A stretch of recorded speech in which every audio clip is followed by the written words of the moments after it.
Masih ingat Salma Salsabil, jawara Indonesian Idol 2023 di wisuda cum laude, disebut Go Live Wanita.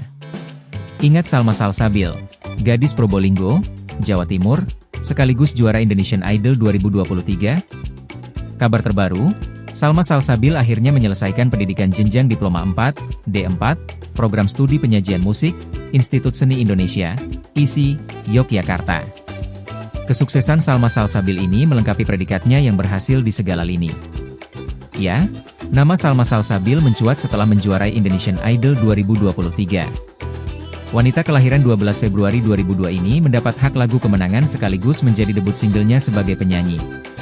Lagu itu berjudul Menghargai Kata Rindu, rilis pada 19 Mei 2023. Ketika mengikuti kompetisi Indonesian Idol, Salma mendapatkan julukan sebagai Queen of Trending dan Queen of Standing Ovation.